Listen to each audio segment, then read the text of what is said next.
Salut tout le monde. Voilà donc deux trois petites infos au sujet de ce fameux petit challenge de détox et de sevrage du sucre. J'avais envie de le faire oralement, ce qui va permettre de pouvoir donner les deux trois petites infos de démarrage pour qu'on puisse vivre ça ensemble, puisqu'il y en a plein qui participent avec moi, donc c'est super chouette.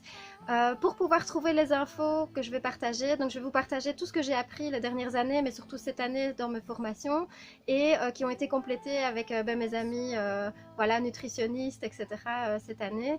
Et donc l'idée, c'est clairement pas de s'infliger un calvaire ou un enfer, ni quelque chose de dangereux. Donc il faut savoir que toutes les personnes qui participent, je ne suis pas nutritionniste, mais je suis vraiment en bonne position pour avoir de très bons conseils. J'ai une formation en nutrition naturelle et sportive, donc a priori je fais vraiment attention à ce que je partage. Cependant, c'est une invitation à participer de manière complètement spontanée de votre part, donc voilà. Alors par rapport à la pratique, chaque jour je vais partager des petits détails sur ce que j'apprends et la façon de gérer, à mon sens, un sevrage du sucre.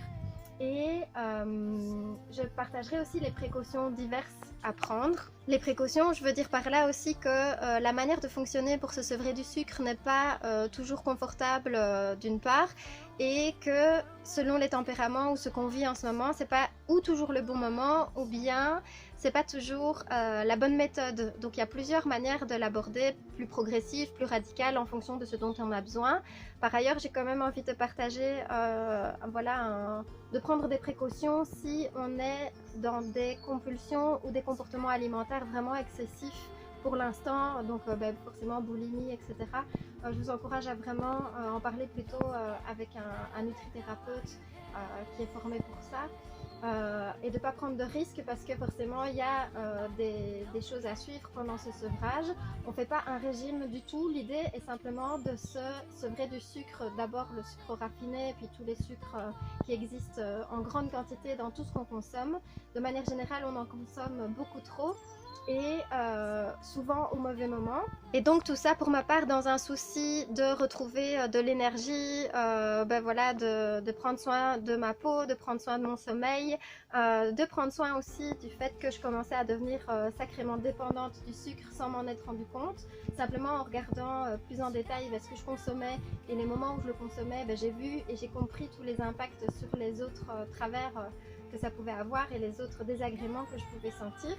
Donc c'est un chemin qui est totalement personnel, et j'invite simplement d'autres personnes à peut-être le vivre en même temps, de manière à ce qu'on puisse se soutenir. Malgré tout, les conseils et les informations que je vais vous transmettre, elles sont aussi vérifiables par toutes les études et par tous les nutritionnistes actuels.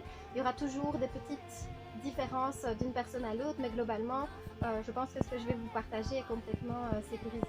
Donc pratico-pratique pour partager cette aventure avec moi et avec toutes celles qui se sont engagées à le faire aussi.